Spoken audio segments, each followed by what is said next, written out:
حدیث پاک سنیں گے آپ کی طبیعت بڑی ٹھنڈی ہوگی۔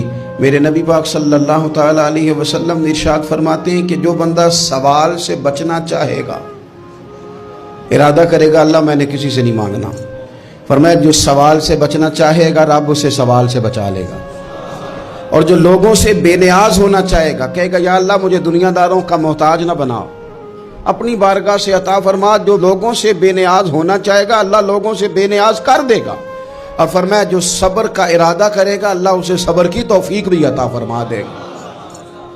ارادہ تو کرے، پروگرام تو بنائے، توفیق تو اللہ دے گا۔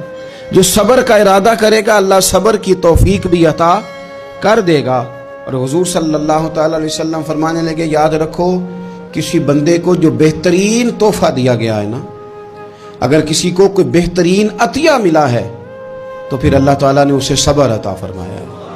یہ بہترین تحفہ ہے، اس سے زندگی سنور جاتی ہے، اس سے انسان باوقار اور مطمئن ہو جاتا ہے، اس سے اس کے شب و روز آسانی سے بیتتے ہیں، وہ دنیا کی پگڈنڈیوں سے آسانی سے گزر کے اللہ کی بارگاہ عالی مرتبت میں سرخرو ہو کر حاضر ہو جاتا ہے۔ لیکن اگر بے حوصلہ ہو، صبر نہ ہو، پھر نقصان روز بروز بڑھتا ہے۔ اور پھر میرے رسول پاک صلی اللہ تعالی علیہ وسلم ارشاد فرماتے ہیں کہ اصل بات یہ ہے کہ اللہ تعالیٰ نہ کسی بندے کا درجہ بلند کرنے کا ارادہ فرماتا ہے، لیکن اس کے اعمال اس طرح کے نہیں ہوتے کہ اس کا درجہ بلند کیا جائے۔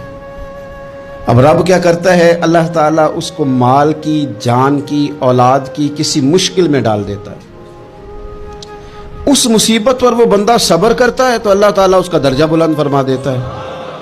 اعمال اس قابل نہیں تھے کہ درجات بلند ہوں، وہ اعمال کی بنیاد پر نہیں کر سکتا تھا تو اللہ نے کسی مشکل میں ڈال کے نہ اپنے فضل سے درجہ بلند کر دیا۔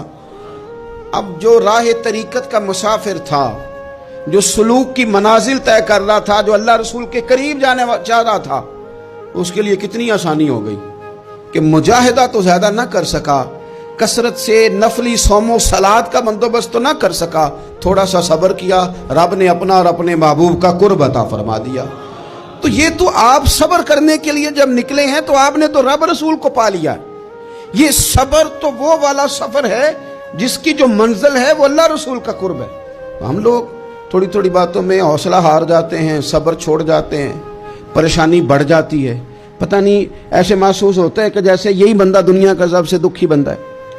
تو ایک تو یہ کہ ذاتی حیثیت سے صبر کرے، ایک یہ کہ پھر دشمن کا جب مقابلہ ہو، آمن نصبرو و صابرو، آپ کا جب مقابلہ سامنے کسی کے ساتھ ہو تو پھر تیر، تلواریں، اسلحہ، بندوقیں یہ نہیں زیادہ لڑتی، میدانوں میں حوصلے لڑتے ہیں، میدانوں میں صبر لڑتا ہے، میدانوں کے اندر توانائیاں لڑتی ہیں۔ میدان کربلا کے اندر کوئی مقابلہ نہیں تھا تیر کا تیر کے ساتھ، تلوار کا تلوار کے ساتھ کوئی مقابلہ نہیں تھا۔ میدان کربلا کے اندر ظلم کا صبر سے مقابلہ تھا۔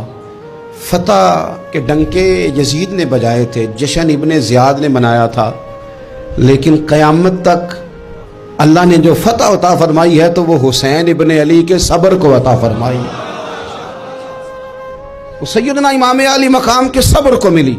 عزیز بھائی، صبر ہی ہمیشہ فاتح ہوتا ہے، صبر ہی جیتا کرتا ہے، صبر ہی کامیابیاں دیتا ہے، نتیجے صبر کے نکلتے ہیں، صبر کے، حوصلے کے نتیجے ہوتے ہیں۔